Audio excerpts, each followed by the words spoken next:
Hi,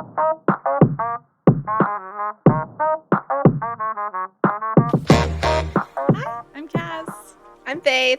This is That's Valid Podcast. Welcome to the conversation. Oh, we did it in sync. That was so cute. That was pretty good. I know. That I was don't think good. we've ever successfully done that before. Okay, so I haven't talked to Cass all day. She literally texted us earlier. She said, I typed out a paragraph of things to tell you, and then I deleted it to tell you on the podcast. And I'm pissed. I'm so mad. Tell me. I want to know. So my husband never gets. I get every Friday off. My husband never gets Fridays off. So we never spend we never both get a day off at the same time. Mm-hmm. And so we don't get to spend a ton of time together. But today we both had Friday off, so we spent the whole day together. And it was really good. We were having such a good day. And then the second I got home, shit started hitting the fan. Oh, what happened? What happened? Give me the tea. Well, first, just we don't have to talk about it on the podcast, but so my grandma is officially in hospice. Oh, I'm so sorry, baby. So I'm not very close to her. I'm not emotionally. I know, but that's gonna be so hard on your mom. Yeah. So she's at home in hospice. So that means my mom is in charge of her care. I don't really know what that looks like. Are you comfortable talking about your mom? Yeah. Okay. So for anyone who doesn't know, all of you, Bunce's mom has early onset Alzheimer's. And for the last year, we've been talking almost monthly about what the future looks like and care plans and where she's going to get moved to and what comes next and all of the stuff that goes along with that. Because there's a lot. There's a lot that goes into those kinds of things. And she lives with her mom, so Bunce's grandmother, who, as she just said, is now in hospice and under your mom's care. Yeah. So I'm not sure who was let's put this dying woman in the care of someone who... She was living with your mom because she needed to be under her mom's care. Right. Yeah. So now my aunt is going over there once a day to help, but even that, what's gonna happen when she's not there? What if your grandma needs something and your mom has an episode and physically cannot remember what to do? Yep. Or God's forbid, like she did a couple months ago and lights the fucking kitchen on fire again. Yeah. That's so scary. Yeah. So I don't really know what that's gonna look like. It doesn't sound like my grandma has much time left at all. I guess she's having a seizure or a stroke every other day. Oh, baby. So I don't think she's gonna last long. So God forbid, if it is a bad situation, it won't be for long. But anyway, so I got that call right when we got home. And then half an hour later, I got a text. So we're moving, so for the audience, we're moving out of a shithole into a new apartment. Mm-hmm. And the process of finding this apartment was rough because none of the prices online for new places matched what they were actually doing, because they're doing... one of the ladies explained it, something to do with if they have open units, they're gouging their demand. So because there's only one unit left, the price, if it was normally $1,300, would be $1,700 because they can. Yeah. Which is wild. Absolutely wild that's a thing that they can do. I didn't know that. Legally. There's no... Yeah. Insane. Don't even get me started on landlords. I can't. So we finally found one. We got accepted. The lady who gave us a tour was so nice. We're really excited about the new place. And then I know Cass already knows this, but then we got accepted and then didn't hear anything for a week. Yeah. And she kept saying, "Oh, I'm gonna call you tomorrow." And then she didn't. And then I called her and they were like, "Oh, she's not in today. She'll be in again tomorrow." And then she wasn't in. And over like, and over and so over. if something happened, if there's like a family emergency or whatever, and they didn't know she wasn't going to be back, like it was just like a play it by ear thing, that's fine. But then don't keep promising it. Just as a customer service thing, don't keep promising that if it's up in the air. And if you're going to promise Or it, like step up to the plate. Be like, okay, well, yeah, I promised this woman and her husband I'll call her tomorrow. Or so-and-so would call her tomorrow. She's not here. Now I have to step up to the plate and call her tomorrow. Like, take the responsibility that you have just handed out. that was my thing. Like, she's not the only employee there. Like, why couldn't someone else have stepped forward? Which is what ended up happening. After like a week. I kept calling and I'm like, somebody needs to tell me what's going on. And then somebody else got our lease together and whatever. So then when our lady finally got back, she had to like resend us that lease because something was wrong. Because whatever, it's a long story. So anyway, we thought everything was good. We literally, while we were out today, we went and got the money order for the deposit and our first month's, or the prorated first month's rent and all that. And I get home and she texts me and says, "Oh, I'm sorry. I have to send you a new lease tomorrow because you actually can't move in on the 16th. You can't move in until the 19th. Like, my bad." And it's like, which is fine because it doesn't actually affect when you're moving. Like, you plan to move the 25th, but she doesn't know that. And this has been going on for a fucking month now. Like, you can't just continuously push things. And, like, that, I don't like that. Yeah. So now, well, even though we weren't going to move in that day, we still had to rearrange all of our moving plans because we had planned to have gotten so many little trips over there in the meantime. And our rent was prorated from the 16th to the end of the month. So now that's going to be different. And we had already got the money order.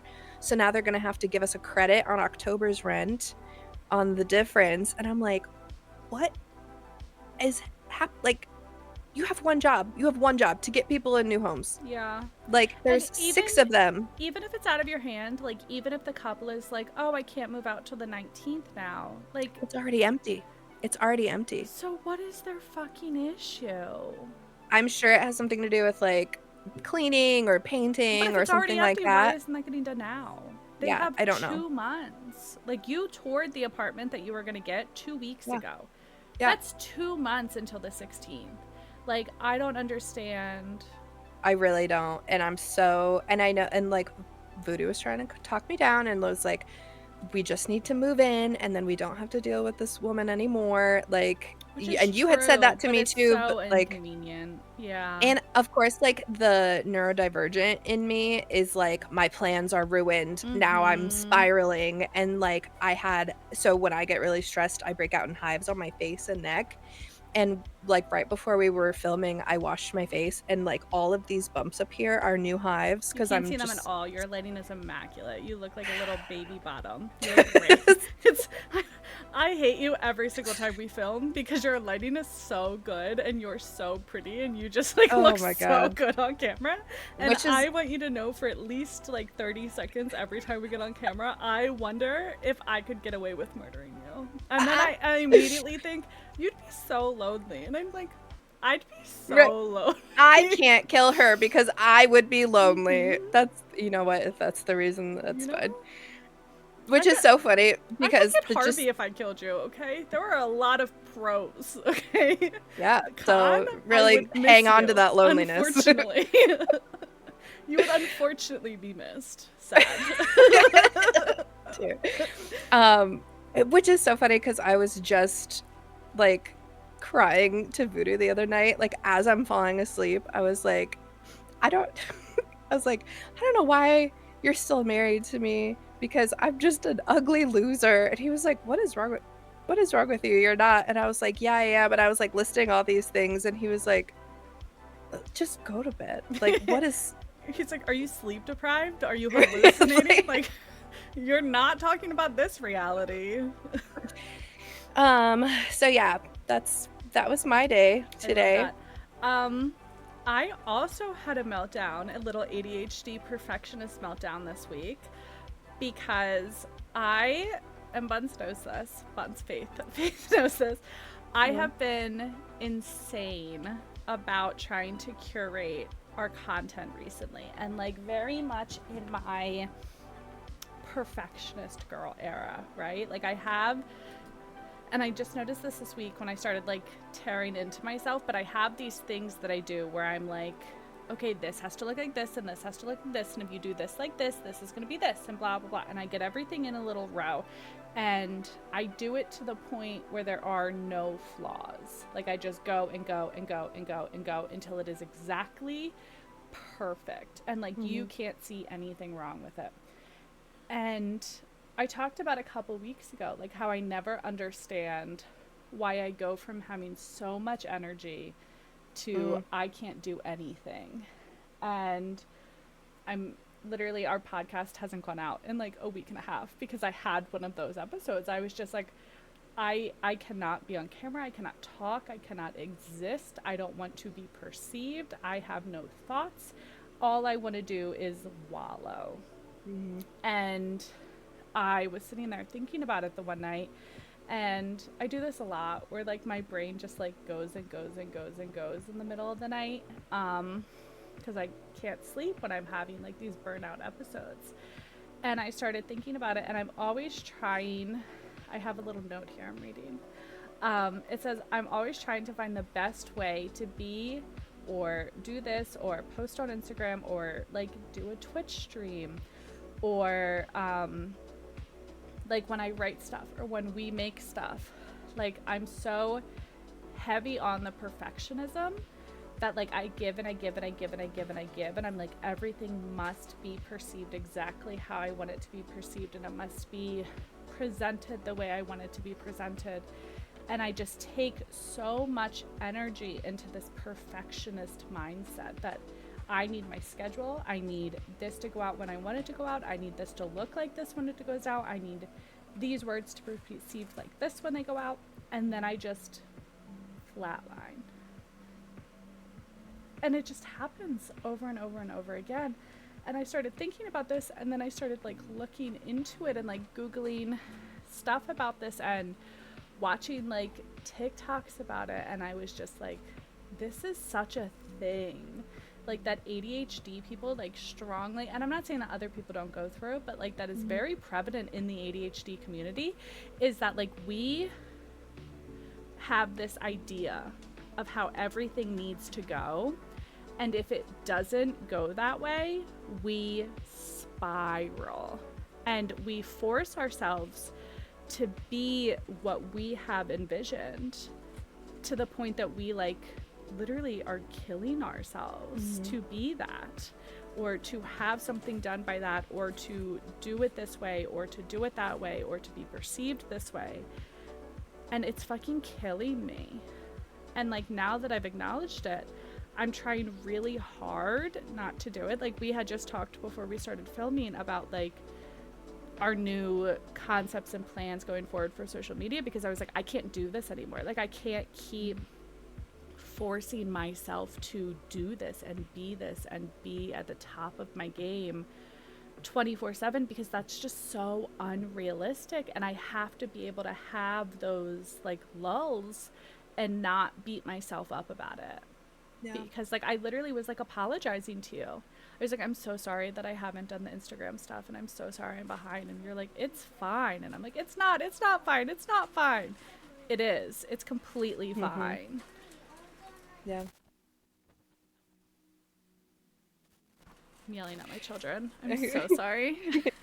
They just are fighting for no reason. Mommy. And you separated them. And they rejoined. Oh. They're truly conjoined. They won't leave each other the fuck alone, and then I have to deal with it, and then it's mommy, and I'm like, I don't care. Mommy is having mommy time. Leave me alone. You're supposed to be in bed anyway. You're supposed to be in bed an hour ago. Why are you still popping your pussy? Please go to sleep. Man. But so, I don't know. I was talking to, so it's very topical that you brought this up, because so I'm feeling that, like, just personally I'm feeling that recently too, because not only are like we moving and I'm trying to make everything go as smoothly as possible and try to find the best place to live, I'm also looking for a new job. And so, like, you're like putting myself out there, like, this is me. Do you want to pay me Mm-hmm. to exist in your space? And it's so, like, I was crying about it the other day because I haven't gotten any like callbacks yet, Yeah. which is fine because the deadline's not even over yet. But I was like, nobody wants me and I'm gonna be miserable at the place that I'm at. Um and uh, and so it kind of culminated. So I've been talking to my husband about that anyway, but it kind of culminated yesterday because we just finished watching we just finished rewatching Gilmore Girls. Mm-hmm. And then we were talking about the Year in the Life reunion 4 Mm-hmm. episodes, and we had both said we weren't going to watch it, and then we both were like, let's watch it. And so we were at the final episode and he was like, why do you think Amy Sherman Palladino decided to like character annihilate Rory Gilmore? Like, did that come out of the left field, or like, am I missing something? And I was like, absolutely not, because I had a very similar upbringing to Rory. I didn't have like filthy rich grandparents, but like when everyone tells you your whole childhood that like you can do anything you want, everything's gonna work out, you're so great, like you're so smart, you don't learn, and this is my case, but like you don't learn how to make everything work out. You don't learn what that looks like logistically, and then Mm-hmm. you're just thrown into the world, and then things don't work out and things aren't going to plan, and then that internalized like perfect, or that perfection is then met with, even if it's not failure, it's not perfection, and that's not the goal. And And so realistically, yeah. she never failed.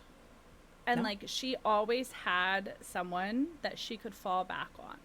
Yep. And like emotionally, or and I'm not saying that's a bad thing. Like it's a good thing to Yeah. be raised with people, but like you have to allow people to fail. Yeah. And she was never given that opportunity. So you go into the real world where failure is something that happens every 2 fucking days, Mm-hmm. and you crumble and you Yeah. become like this monster, which is what she ended up being, and what Mm-hmm. in like the end of the series was what she really was, like was just someone Yeah. who couldn't function because she never learned how to properly do so. Mm-hmm. I hate Rory Gilmore, first of all, but Yeah. also there's like pieces of her that like I see and I'm like, oh no, like Mm-hmm. am I like that? Like am Mm-hmm. I me? And then I like want to die. Yeah. But I think too, looking at her and your like all her failure and like her whole person is just out there for judging. So it is so easy to hate her, but like you also don't get like like she's not, let's be honest, she's not well written. Amy Sherman Palladino hadn't reached her peak until Mrs. Maisel, and so that was good practice, but whatever. So it's it's easy to like hate Rory, Mm-hmm. but you can have pieces of her and still be a good person. I strongly believe that Rory was written to be the villain. Like I know that it's like Emily and Richard and all that. I think Rory. I think Yeah. Rory was written to be the villain, and you can't convince me otherwise. This last watch through too, I was like, I love Emily. Like she has so many character flaws and And like she's a yeah, huge cunt, she's a but like huge cunt, but like yeah. she's not Rory, you Mm-mm. know? And she's right. Like she comes from a good place a lot of the time, whereas Rory comes from like spoiled child a lot of the Little time, and she brat. just throws little fits when she doesn't get what Mm-hmm. she wants. So anyway, the Gilmore Girls side tangent was just about, Perfection to burnout in the media. That's what it was yeah, about. Yeah. it's true though, and it's not just a cheeky little like character arc. That is a real thing that a lot of people experience, and I think we're so kind to our friends and our family members when they're experiencing Mm-hmm. episodes of burnout, but no one's ever kind to themselves when they're burnt out. I forget that I have the option to be kind to myself. Like genuinely. Like I genuinely forget that in my brain I don't have to be disappointed that I didn't do something, and I don't have to be mad at myself that I missed a self-imposed deadline. Right. And I forget that that's an option, and I forget that if it was you coming to me, that I would have so much grace to give you. Yeah. And I would not care. Like, I'd be way more concerned about you and your well-being and how we're going to help you than I would be about that self-imposed deadline. Yeah. And I forget that that's an option. And that was something that I had talked about to myself in my head with the voices a lot this week when I was like awake at 3 a.m. is that like, and like even that, like my sleep patterns suck. Like I go through these times where like for the last 2 weeks I haven't gone to bed till like 4 a.m. And it's not because I'm not exhausted, because I fucking am, but because I cannot physically get my body to go to sleep. And if I start going to sleep, I'll have, like the other night I started fucking spiraling because of that TikTok trend where it's like, if you see a person who looks like you, run or whatever, and then it's like creepy little heads popping up everywhere. I was convinced that my doppelganger was coming to get me. And out of nowhere, like I hadn't even seen it for like 24 hours, and it just like randomly registered in my head, and I was like, I'm dead. And then I'm like laying there, and I swear to God, I heard something like sigh next to my ear, and I thought it was my kid, and I like got up out of bed. I was like, Leon, and I like put the camera on for my flashlight, and no one was there, and I had to turn a light on. I couldn't go to sleep. I was like spiraling because I hadn't slept properly in like 2 weeks. So my brain was like, you know what would be fun? Let's shake things up a little bit. I hate my brain. It's such a bitch, honestly. But when I'm not having mental breakdowns in the middle of the night, I think about stuff like this, and this has been really heavy on me because I think you and I both share the same, like, goals, I guess is the word, of like so many things that we want to do. Like, I don't just want to do something like this. I want to write, and I want to create, and I want to publish books, and I want to change the world, and I want to help people in need. And like there's not a specific niche that I want to do. Like, I have goals on goals on goals on goals on goals, and sometimes I forget that I can still accomplish all of those things without killing myself, like without dragging myself through the filth to be something, to get somewhere or whatever. And I think we both struggle with that. Like, we're like, oh, this is what I've decided in my head needs to happen at this point in my life, and then we drag ourselves to make it happen, when in reality a lot of things take a lot of time, and we're not good at acknowledging that because we've decided that they shouldn't take that time, and like, that's it, I've decided, and period, end of conversation. And that's just not true. Like, that is so unrealistic. And I think both of our like first reaction too is if it just takes a little bit too much time that we've deemed as too much time, it's like, oh, then this wasn't meant to be. I'm a failure. This is awful. We have to leave it.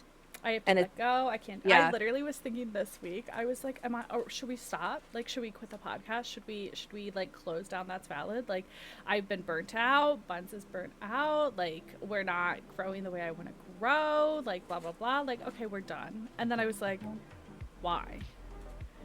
And then I was like, oh. Like, I sat there trying to think of the conversation to have with you, right? Because it wasn't just me. I wasn't the only one in this, because all the other stuff that we do, it's just been us on our own. And now that there's someone else, I was like, well, I have to talk to Faith about this. Like, this has to be a conversation. So what do I say to her? Like, what is my why? What is my reasoning? And I sat there, and all of my reasons were so stupid. They were so dumb. And I could hear you responding to me, and I was like, I was like, this is embarrassing, Cass. Like, you are being stupid. You are getting in your head. You're so right, Faith. I even like I was just thinking about how nice it is to have like a little brain buns. Like you don't even have to talk to me anymore at this point. Like I know what you're gonna what say. I'm gonna say. Yeah. And even like vice versa. I was literally talking to Voodoo about something today. Voodoo and is I was Faith's like, husband. yeah. And I was like, well, Cass says this, and Cass would say this, and I literally brought you up like 4 times in the same conversation, and because I knew what you would say, Yeah. and I was so I was gonna go on into like, and then that's what you all just said is what I also have an issue with, but recently what I've been trying to like teach myself and remind myself is like it does not matter like what my hobbies are, what my job is, where I live. The only thing that it doesn't even matter what my like next 5-year plan is, what my next 5-month plan is. What matters is, am I growing myself as a person? Am I reaching like a level of like heightened understanding of like who I am as a person and how I exist in the universe? And it does not matter what my job is. It doesn't matter like how good I am at my like my hobbies or whatever I'm choosing to do. As long as I am fulfilling something inside myself, that's all that matters, and everything else can go fuck itself. This is the first time in a really long time. Like, I think I had this mindset that I was gonna die at like 13 and then at 16 and then at 18. And then I got past that. And then I was like, okay, what are the next 5 years? How do I fix this? How do I fix this? And that's always what I've said to myself. Like, how do I fix this? How do I fix my life? Like, where do I go? What are the next 5 years? How do I fix this? Over and over and over and over again. And this is the first point in my life where I'm not constantly striving to fix it. And I'm not constantly obsessing about what comes next, and not in a like what does my future look like sense, and more in a like how do I like force myself in a forward momentum. And I'm not doing that. And I noticed that a couple weeks ago, and I was like one of those videos on like TikToks that was like talking about like what the future looks like, and it was like, oh, what does your blank look like in 5 years, and what does this look like in 5 years, and and I was like, I don't know. And then they were like, what are your goals and what are your short and like all that. And I was just like, I don't know. And like sometimes I think there's such a negative connotation around not having a plan and not having goals and not having everything written out as like, I want to do this by this time and I want to do this by this time. And I think it's really nice to like I'm embracing my burnout at this point, and I'm like, I'm not setting those goals. Yeah. I'm not going to force myself to think we should have this many followers by this point, or I'm not going to force myself to think that like we should make this many sales by this month, or I need to write this many chapters by this month. And like, don't get me wrong, I know that stuff helps a lot of people, and like a lot of people don't have the luxury to live like that without thinking constantly about it. But I feel so blessed to be like in a point in my life where I'm not obsessive about everything, and just like I have the ability to embrace my burnout for a little bit and to just figure out slowly what everything is supposed to look like. And I would love to live like that forever. Like, I would love to live a slow life where I never have to obsess over what comes next. And I think I have been thinking a lot about that too, but not necessarily like, doesn't have to be slow, but I just want to live intuitively. Like, if there's weeks of burnout, what is that burnout trying to teach me? Like, what does my body need? What does my spirit need in this place? place, and like what's the lesson that I can take in with me to the next burnout. And then but also embracing the times that I'm not burnt out, and not, I think because so much of my life has been waiting for those periods of burnout because I'm so accustomed to them, and like prep, like almost like doomsday prepping for the next one, like okay, I gotta have this and this ready, and make sure this is like this, so that when I get into those down swings, I can be ready. But now it's just, it's okay, because those are necessary, and they're trying to teach you something. And that podcast I sent you, that episode was mostly talking about like how to interpret success in your life as it is for you, because success looks differently for everyone, and like there is no time limit on that. But then another aspect of that conversation was, especially if you are a spiritual person and you are learning about your existence and how that existence corresponds to the universe as a whole, you cannot take breaks from learning. And I think recently a lot of my burnt out has been coming from taking a break, because I have so much going on like in my logistical life, that I've ignored a lot of spiritual things. And it's like you can't take breaks, like you just have to keep going and learning from where you are. And when you take breaks, it's so much more oppressive and so much harder to get out of it. I feel like it's less taking breaks from learning and more taking breaks from growing. Yeah. Because it's... I lost all my thoughts. Every last one of them just left my brain. Holy shit. It was like someone just like erased the whiteboard in my brain. Okay. I don't know if you saw that, but like the light left my eyes. That was really scary. I don't know what just happened. I couldn't even tell you what we're talking about right now. I have no...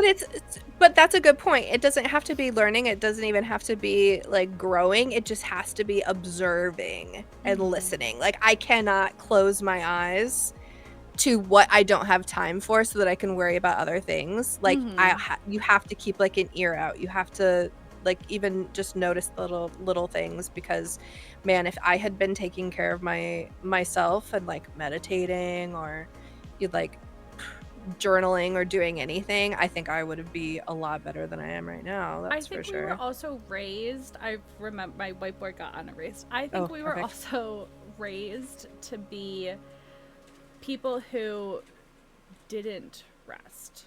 Like we weren't allowed to do nothing. And like if your parent came home and you were laying on the couch, it was like why aren't you sweeping? Why aren't you cleaning the dishes? Why aren't you mopping the floor? Why aren't you pulling out the refrigerator? Like I could find something for you to do. Like that is like the anthem of my childhood.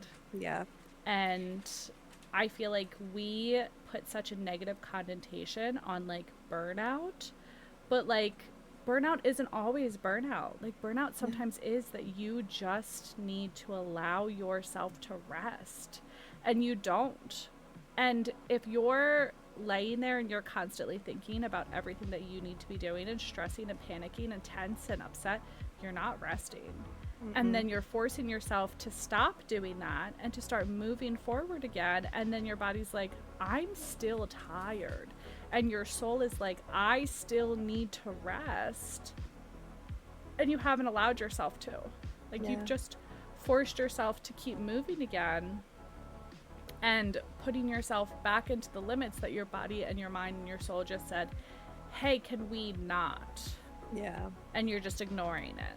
And I think that's really dangerous. Like, I think that goes along with it too. Like, that is also a part of learning and growing and observing, is observing yourself and who you are and your needs, and allowing yourself to have them. Not like being a dick to yourself because you're having a day where you can't do what you've perceived as important, when your soul is telling you this is what's important.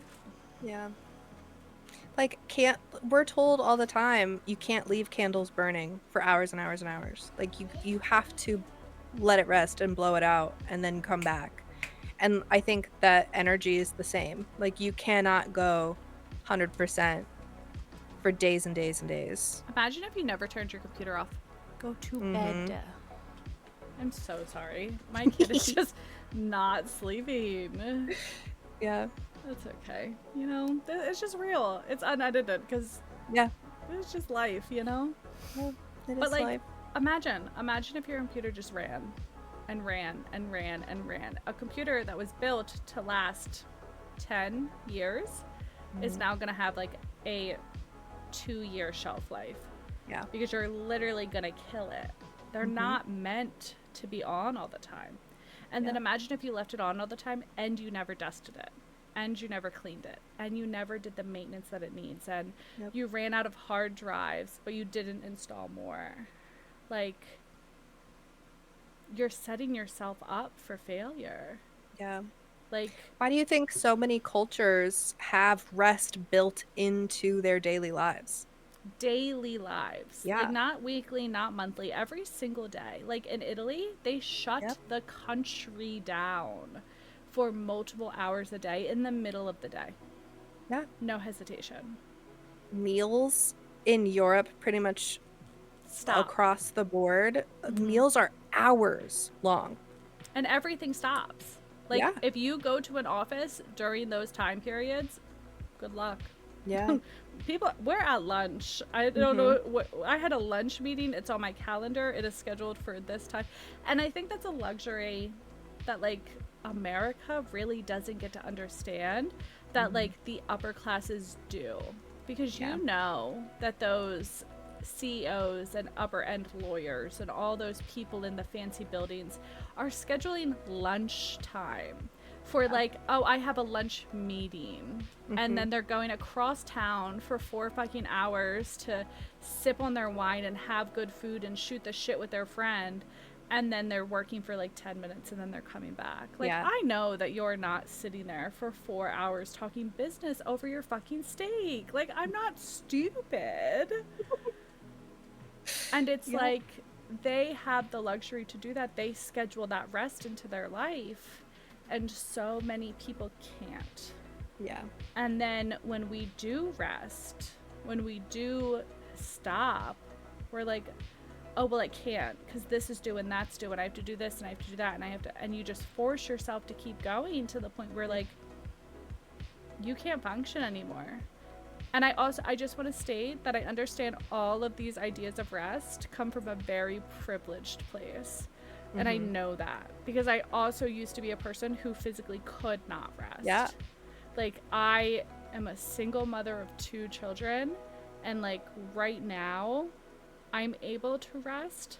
But, like, I've been that person working overnights, coming home in the morning, sleeping for 2 hours, getting up with my kids, going all day, taking a nap with my fucking 9-month-old at noon to 3 o'clock, getting back up, doing dinner, going to sleep with them at 7 o'clock, and then getting up at 9 to go to work. Like, I've been that bitch. Like, I know that rest is a privilege. And I also know that it fucking sucks when you can't have it. So, like, all of this with a grain of salt.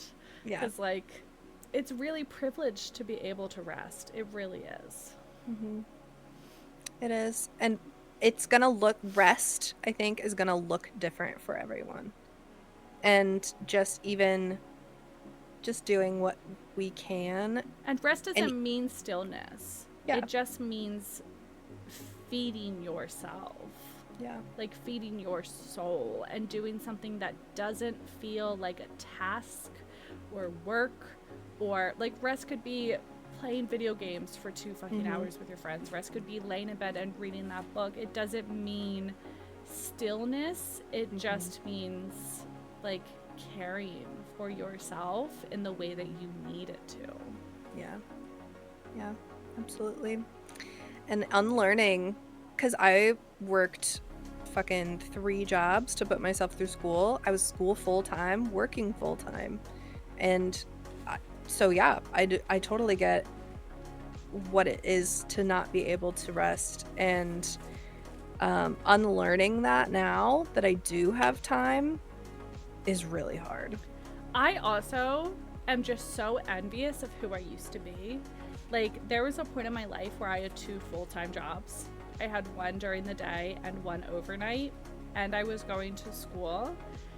And I look back at that, and I was sleeping like 3 hours max because I was still going out partying. Like, I was still drinking. I was still going out dancing. I had like 3 friends with benefits. Like, a girl was busy. I don't know how. I'm so tired nowadays. Yeah, I can't imagine. I don't want to leave my house.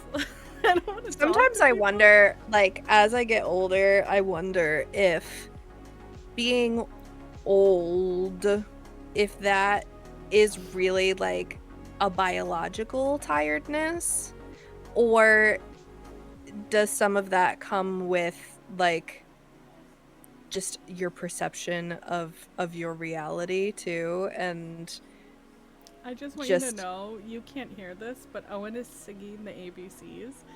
Owen has planted themselves right behind my desk, like right out of reach of my foot, and is singing ABCs. Amazing. That's their lullaby. They're not in bed. They're just sitting there. Yeah. Well. Get it, I guess. They're milking my inability to go yell at them. They're milking it. Man. They're like, what are you going to do? Tell me to get in bed? You can't. What are you going to do? So lay in bed with me? You can't.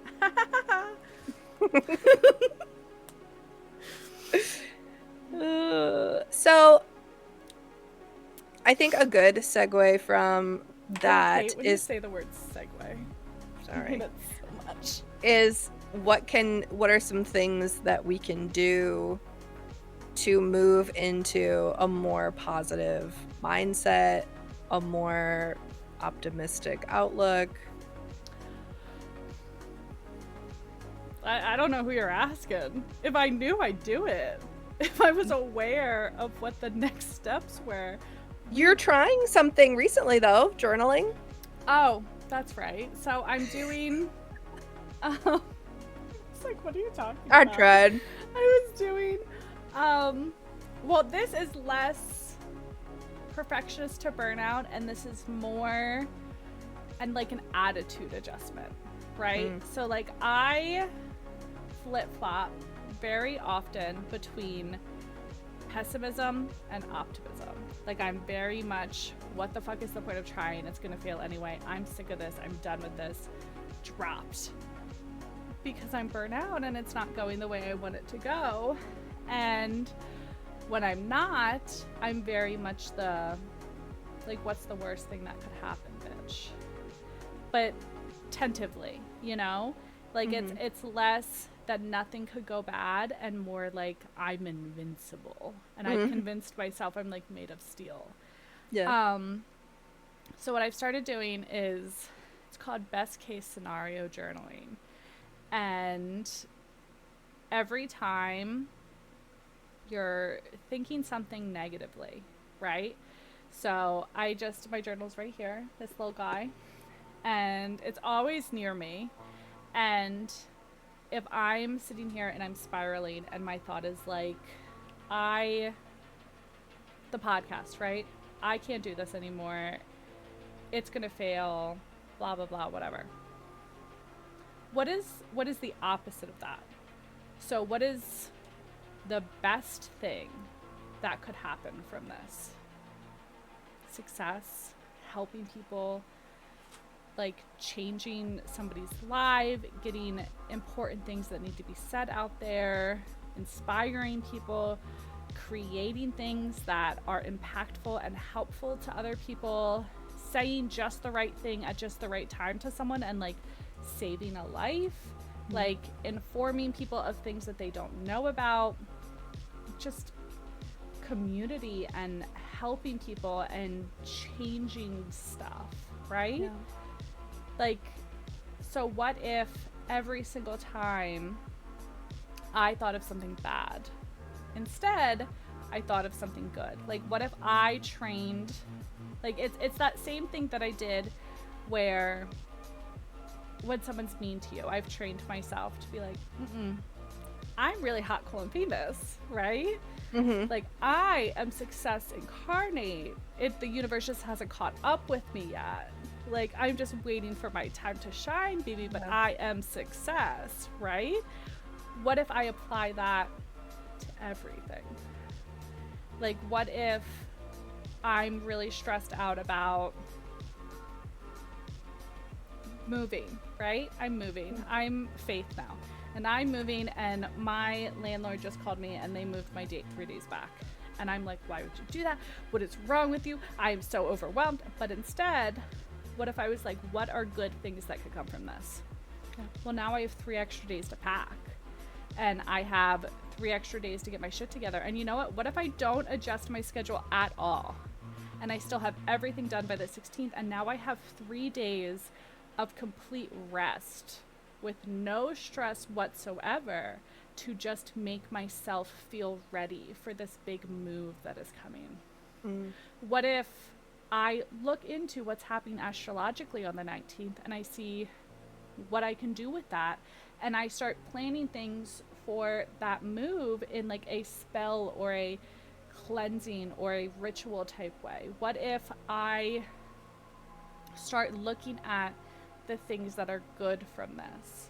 Like, yes, it's annoying that whatever, but now you're paying less in rent for the month. Now I'm going to have a credit for the next month. Now I have this extra money in the month of October that I didn't have previously. What can I do with this extra money? Because that money's already accounted for. That money's already spent.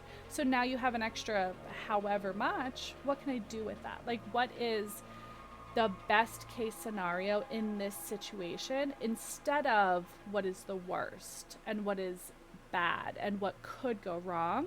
What could go right?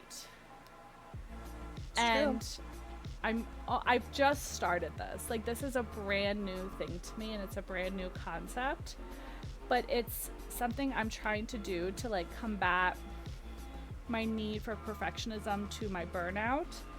It's like, I feel like one of the main reasons it happens is because we set goals and we have plans in our head, and then they don't work out, and our immediate reaction is every bad thing that could happen.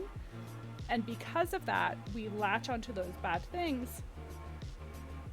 I just burped. And we spiral into that bad place because the good things that we decided on all the way over here haven't quite come true yet. So now the only thing that could happen are these bad things. Why? Yeah. Like, why can't it be divinely timing? Why can't it be the same thing that I would tell someone else, that like maybe that's not working out because it's not quite meant for you, or it's not meant for you yet, or something hasn't fallen into place yet, or you haven't found something about yourself yet that you need to. Like, what if it isn't that the universe is conspiring against you and everything fails in this big giant shithole? What if it's something good? Like, and that's what I think best case scenario journaling is about. It's just constantly writing the good of it all, and like the good things that can come from this. So like, I'm in the process of switching schools for my older kid and enrolling my younger into kindergarten. And I'm gonna cry. I'm not gonna cry. And I've been having a lot of issues with it, and it's driving me insane. And I started journaling about it today, and I was like, what if this school isn't working out because there's a better school? What if this school isn't working out, but it will, and now I have an extra 5 days with my kid to prepare them for the concept of all day, every day, this new school? What if it's not working out because I'm going to find something that isn't just located in my state and can be transferred to other states, so that when I want to move, I have the ability to go anywhere? Yeah. What if it's not working out because this teacher wouldn't have been a fit, and the next person that it does work out with is because that's who it was meant to, because they're going to help and they're going to do what needs to be done? What if my kid's best friend doesn't go to this school, but they go to the next one? Like, what is the best case scenario that can come from this? And if I put my energy in that direction, it's not as scary anymore. Yeah. Because it's gonna work out one way or another. It's just, how am I getting there, and how do I feel on my path to it? Yeah. Because if I'm feeling like shit, it makes the whole situation so much stressful. That's not a sentence. So much more stressful, because I'm focusing on all of that negative and all of that, oh, this isn't working out, and this is so bad, and this is so annoying, and this is so, and this is so, and this is so. And I'm losing, like, my sanity inside of it, when I could just be focusing on all of these good things that maybe aren't true. But what if they are? Yeah. Like, and how it's the same thing. Like, you're focusing on the bad, but that maybe it's not true, but maybe it is. But do it in the opposite direction. And how beautiful to change that dread into excitement. Like, there might be something great coming from this, and instead of focusing on the bad part and how sick that can make us, focus on the good stuff. And even if it doesn't happen, like, at least the journey was way better than it would have been. Yeah, because, like, how often does that worst case scenario stuff happen? Hardly ever. So, like, it doesn't matter if the best case scenario thing doesn't happen. It matters that the journey there made me not want to die. And, like, I enjoyed it. And I was looking for the good. And not only that, it's like, what you put out is what you get in. And it's like self-talk, right? Yeah. Like, we've talked about this before. The way you talk about yourself is the way you believe you are to be, the way you are perceived, the way you present yourself. It's the same thing. If I'm only putting out there the bad things that could happen, I'm basically cursing myself constantly. Because all I'm doing is spreading negativity at myself and in my direction and towards my goals and towards the things I'm trying to do. And something's gonna stick. Yeah. So what if instead I'm constantly spewing positivity and success and fulfillment and good, abundant things at these things? Because it's the same thing. Eventually something's gonna stick. Yeah. And, like, just a more applicable example of this too is, like, you've got a kid who's learning to read, and you're not going to sit over his shoulder and say, why can't you read this? Like, you're failing, you can't do this, like, I'm so frustrated, and just all the negativity. Like, you have seen that the praise and, like, okay, you didn't get that word, but look at all these other words you did get. Look at all this growth you're making and how much faster that progression is than the negative way to get there. And even in my frustration, I would never talk. Like, even if I'm at my wit's end, I'm gonna end it all. I want to scream at the top of my lungs. The things that I say are, I know that you're capable. I know that you're smart. I know that you can do this. I know that you have it in you. I believe in you. I need you to believe in yourself. I need you to show everyone how smart and capable and strong you are. Like, that's my wit's end. Yeah. So, like, if that's my wit's end for them, why isn't that my wit's end for myself and for everything else? Like, my worst case scenario with my kid is a best case scenario. It is, you're strong and you're capable and I know you can do this. Why am I not applying that to everything? Exactly. And that's what has been so, I don't know, sad in reparenting that journey the journey again, is when you didn't have that growing up. Now look at all this work that has to go in now. And I know there's so many people who get that idea, and it could be in so many different ways, but there is so much to be done and work to put in. But it makes sense, because of course you're not gonna, like, yell at a kid, but so why are you yelling at yourself? I also just on, like, the kid aspect, I saw this Instagram the other day that was like, I hope you have a child that's just like you. Oh, yeah. And that used to get said to me all the time. And I do. My youngest child is me. And I want to cry when I think about it, because I'm just like, look how happy I could have been if someone was in my corner. Mm-hmm. Like, look at what a little bit of patience and understanding gets you. Yeah. And like, even my older one, who's less like me and more just, I don't know where the hell they came from, it's the same thing. Like, look what a little bit of love and patience gets you. And it's just mind-blowing to me to see what just that little bit of grace changes. Yeah. Do you know who I don't have any grace for, though? Do you know who I don't deserves any good things and I have no grace at all? Okay. I was on TikTok the other day and fucking Lizzo is back. And she was in like Rome or Italy, I don't know, she was fucking somewhere, and she just posted like a casual like collage montage of her trip, and then the next day posted a cooking video, like a cook with me. Like nothing happened. The only thing that she has done is that comment where she denounced everything, right, and then is just back. So Cass told me before that they wanted to talk about they were like, I got tea on Lizzo, and so I can't I'm really wait. amped up about this. So I looked it up, and 9 hours ago their attorney they're countersuing the dancers for defamation. If you're innocent, I don't know, I just feel like every single time somebody sues for defamation, it automatically just makes me like, I don't believe it's the equivalent of like a cheater always accuses their partner of cheating. It's wanting to settle. That's what it is. It's wanting that settlement. So now, because all allegedly, in my opinion, whatever. Yeah. The way I look at this is I'm countersuing you because you're suing me, because I know that you can't pay what I'm asking you to pay.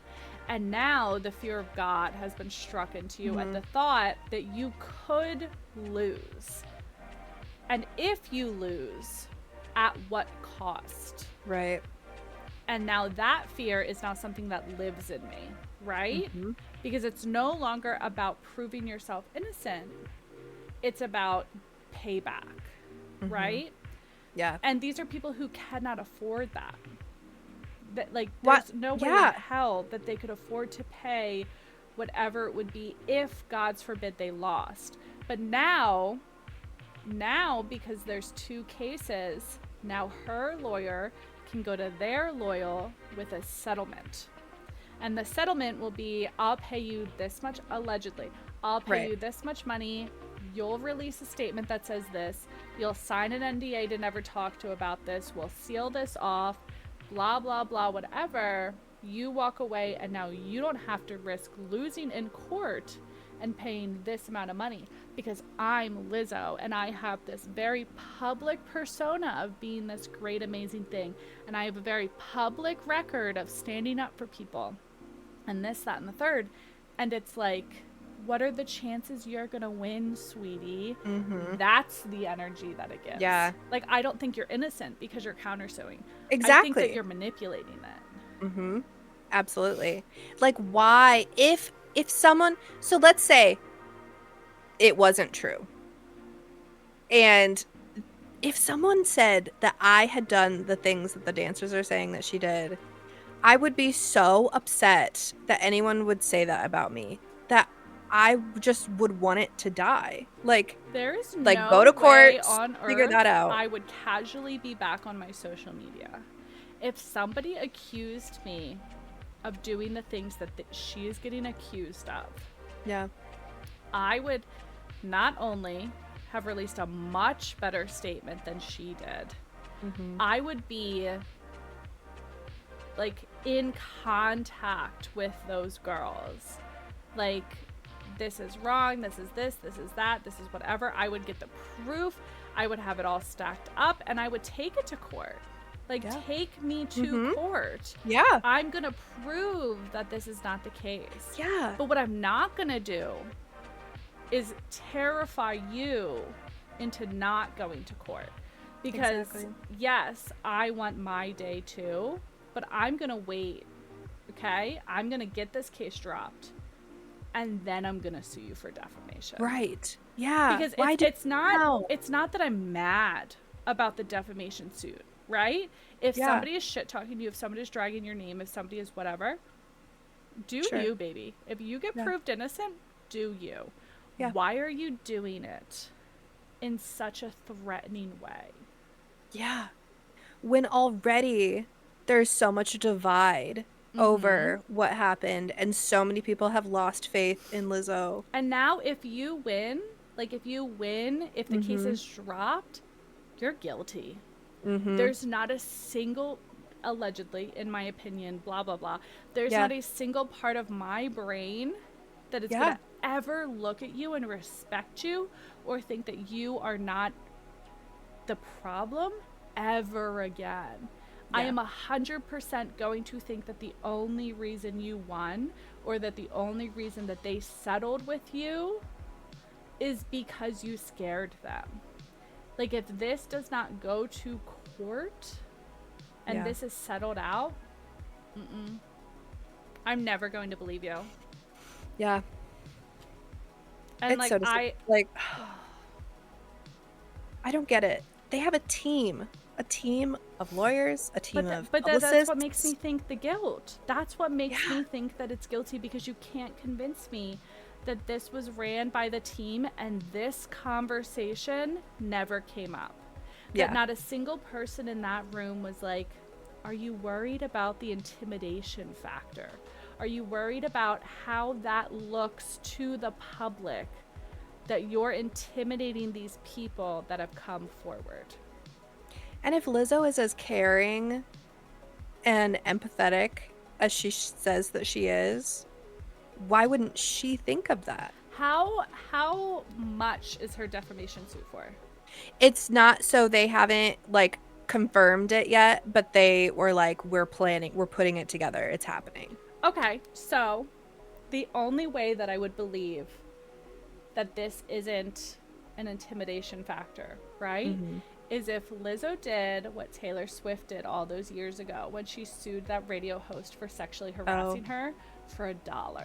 Yeah. The only way I'm going to believe you is if you countersue for nothing. Yeah. Because if it's just about clearing your name, you don't need money. You don't need money. If it's just about clearing your name, you do not need to scare these people into agreeing with you. You don't need to scare them to running away. You wanted to go to court and you want your name clear. If that's all you care about, sue for $1. Yeah. Yep. Then I'll believe you. Then I'll be like, okay, I'll listen to this case.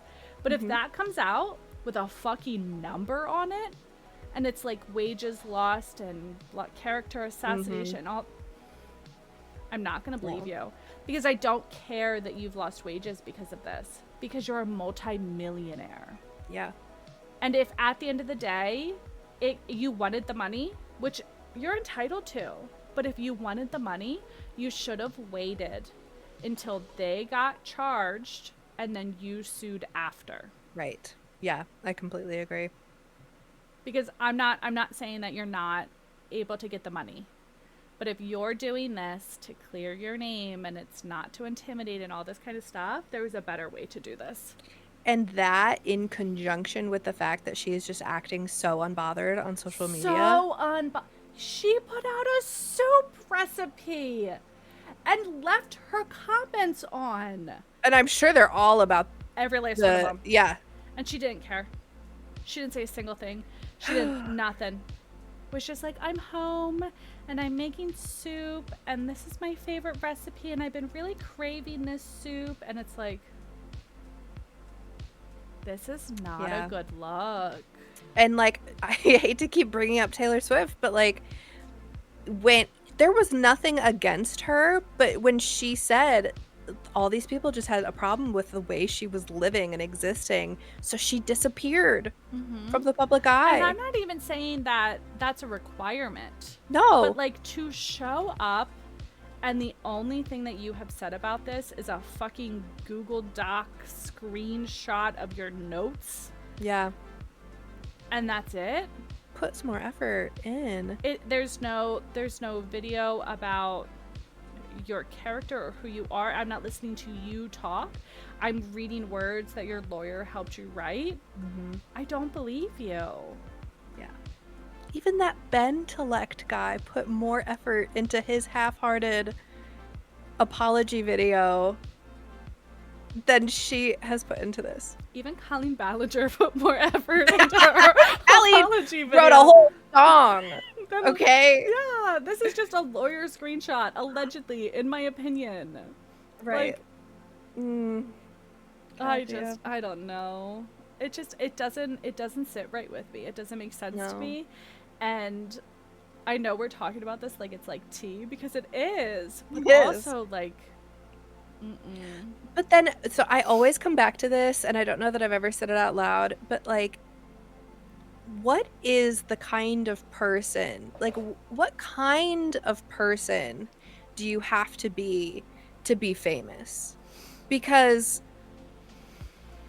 like, I don't know, was she like, or not even, it doesn't have to be Lizzo, could be anyone who's ever been in a scandal in as a celebrity.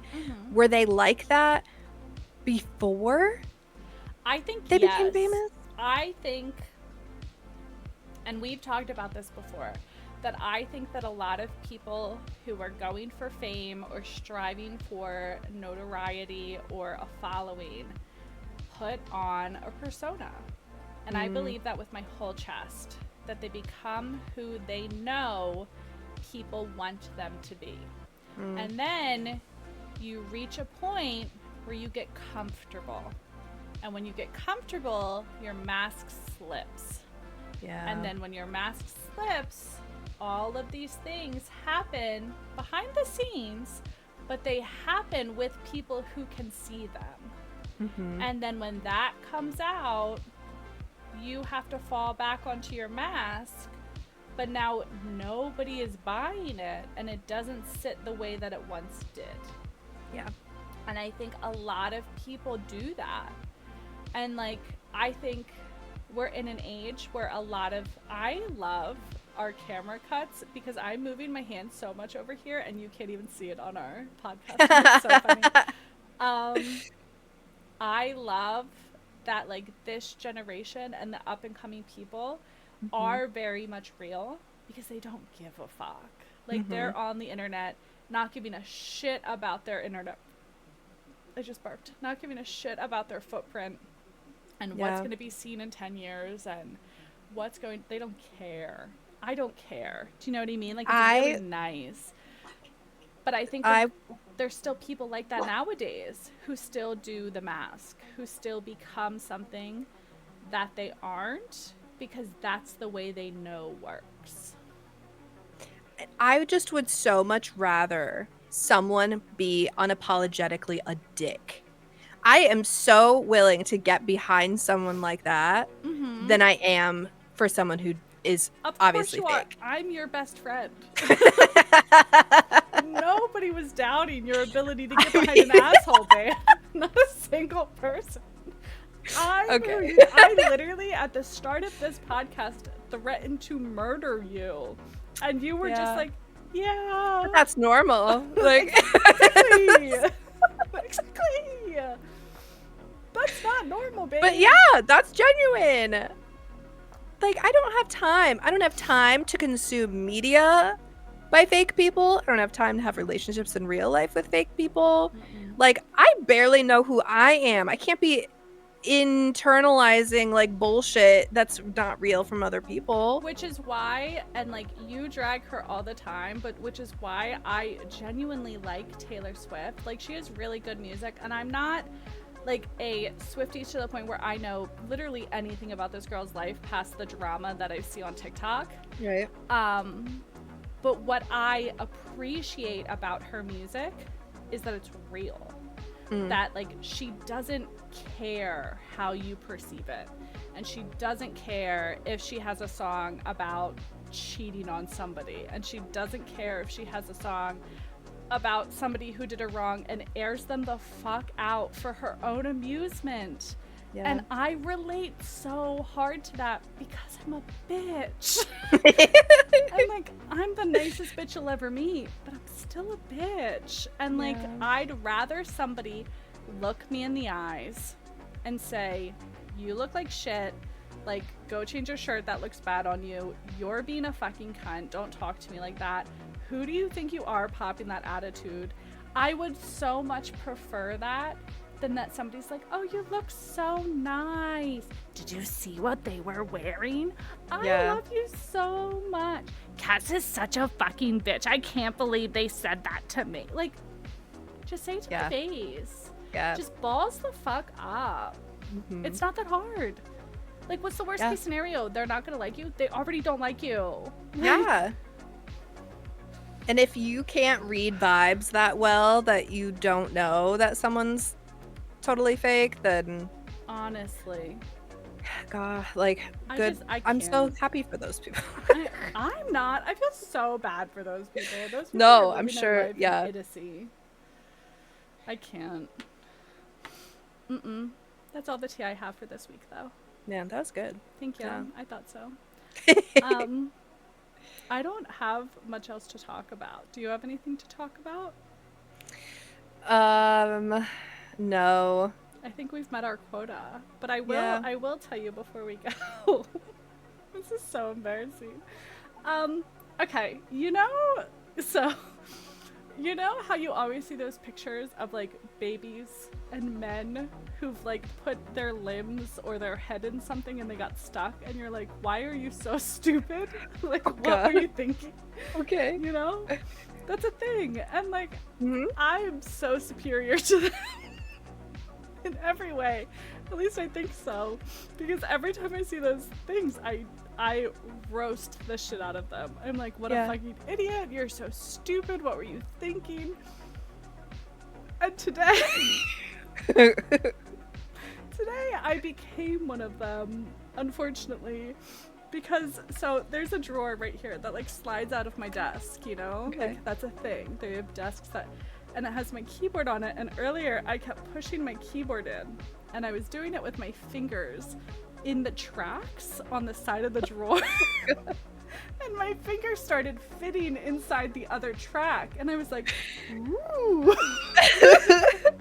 So I started like switching my fingers, and I'm doing it right now as we talk, to see which one I could get into, like, in between the tracks, like this track's going in and this one just sits here, and my fingers like smack inside of this to see if I could get it in there.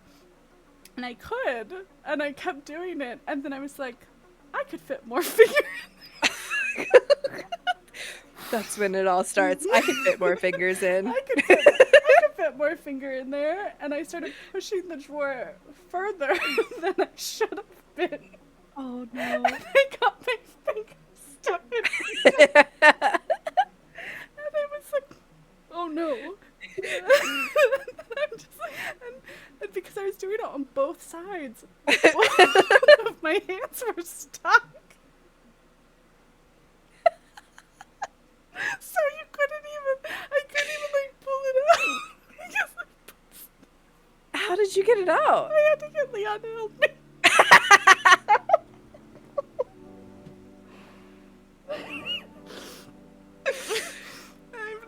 That's great. I've never been more embarrassed in my whole life. I would pay money to know what he was thinking in that moment. He came up to me because we've had these conversations, because he's like, he's a kid, he's put stuff up his nose, he puts his hands in things he shouldn't, and he started talking to me like, he's like, Mom, we can't just put our fingers in things. That's not where your finger goes. That's for the drawer. Your hand doesn't go in here. And I couldn't even say anything because I was laughing so hard and I was so embarrassed That's so good. I had to get my kid to come save me. And, like, you're right. Like, absolutely lecture me, Leon. I deserve this. And then afterwards, he, like, got my one hand out and I freed myself on the other one. And I was sitting here and he goes, now don't do it again, okay? I was like, okay. He, like, that's good. He gave me a little kiss on the side of my head. He's like, I love you. I was like, I love you too. You poor precious bean. So that's good though. Like, the best way to teach a lesson is for them to be the teacher. So if anything, that's why I did it. It wasn't my idiocy. It wasn't an accident. It was an intentional. Yeah, absolutely. I just wanted to show them the dangers of the little drawer under my desk and what not to do with it. Yeah. They may never come into contact with this, but just in case. Just in case. Yeah. I was just being so kind and cautious. My finger was like bright red earlier for a while, and I don't know if you can tell. You can't because of my lighting. Ooh, it's very bright. But it's like shiny on my fingers. Oh, yeah. Because it like scraped. It's like fresh skin. Yep. So. Amazing. On this episode of That's Valid, you learned not to put your finger in unidentified holes. Okay? Hopefully not for the first time.